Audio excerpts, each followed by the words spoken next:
Before hospitals had lab reports, some physicians consulted the moon. In medieval and Renaissance Europe, medicine was not only a matter of herbs, pulse, blood, and pain, it was also a matter of timing.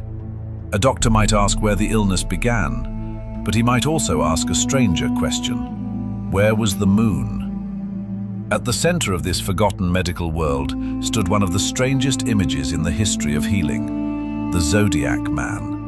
A human body mapped from head to foot by the 12 signs of the zodiac. Aries ruled the head, Taurus the neck, Gemini the arms, Leo the heart, Virgo the belly, Pisces the feet. To modern eyes, it looks mystical. To many physicians of the past, it looked practical. For centuries, educated people believed the human body was a small reflection of the larger cosmos. The body was the microcosm, the heavens were the macrocosm.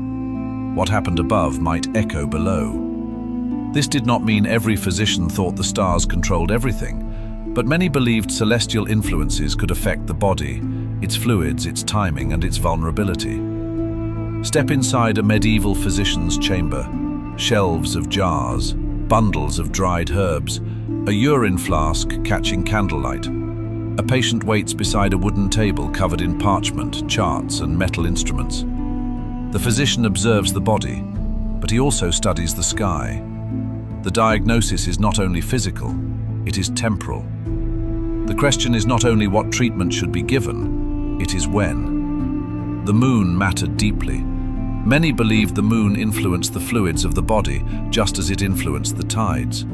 So if the moon was passing through a sign associated with a particular body part, some physicians avoided cutting, bleeding, or treating that area. If the moon was in Aries, caution was used with the head.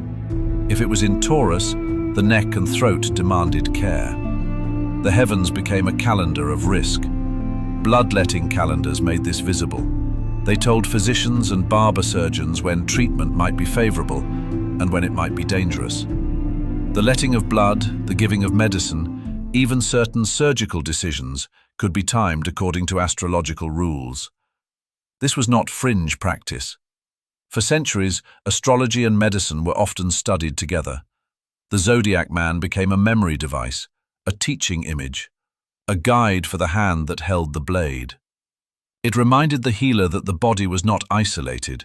It belonged to an ordered universe, a universe filled with signs. By the Renaissance, this world began to change. Anatomy advanced. Observations sharpened. New science slowly separated astronomy from astrology.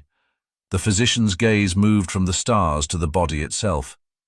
But the Zodiac Man remains, a reminder that healing was once imagined as a conversation between flesh and heaven, not because the stars were proven to heal, but because people believed the body lived inside a meaningful cosmos.